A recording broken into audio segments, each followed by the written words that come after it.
Mission service to me has meant, it's very difficult to put into one kind of thing, but it's meant having the opportunity to learn from and grow with people from other cultures, and people from particularly the Taiwan Chinese culture and the Chinese culture in Hong Kong, and to see their faith and to learn from their faith and to find my faith strengthened through theirs.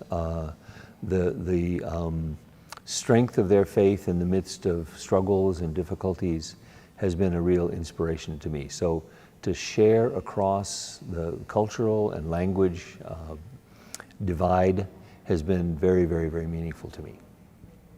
Has meant to me a chance to bring my faith and to live it out in a completely different culture and a completely different language, and to share with people who share that faith, even though so many other things might be different.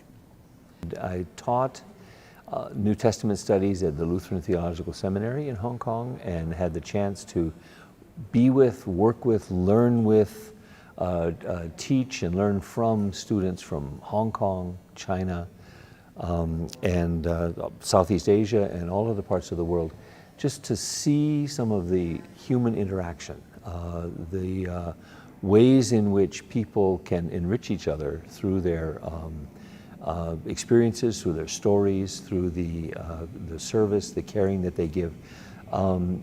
Those have been just amazing moments for me. And to me, the Lutheran, the LTS community really embodies a significant part of what the body of Christ is.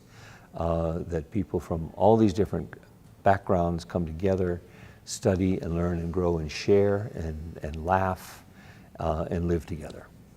I think that one incident that makes me think about this is what it's all about is that this past year, when I got to volunteer at the seminary helping with English, I also got to know some of the students who were there from China, as well as the students from Southeast Asia. And one morning at breakfast, two people, Han Yi from Xining in China, and Seng Dong from the Kachin tribe in northern Myanmar, were talking together. And Seng Dong was talking about the people up on the border between China and Myanmar, talking about how much it meant to those people when folks from the church in China came down to help them. And Han Yi had known nothing about that, but she was overjoyed to know that her church would come and help those folks. And that was kind of neat to see that interaction happening. I loved that. Humorous moment I remember was from at the beginning in Taiwan, language study.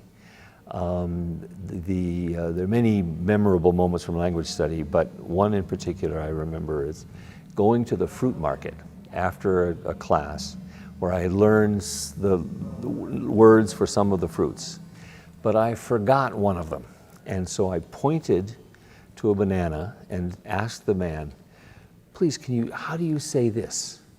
And he very carefully looks at me and he goes, banana.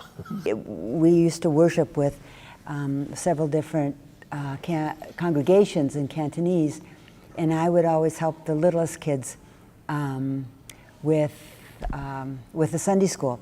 And we would go up to communion together, the Sunday school kids and the teachers and me.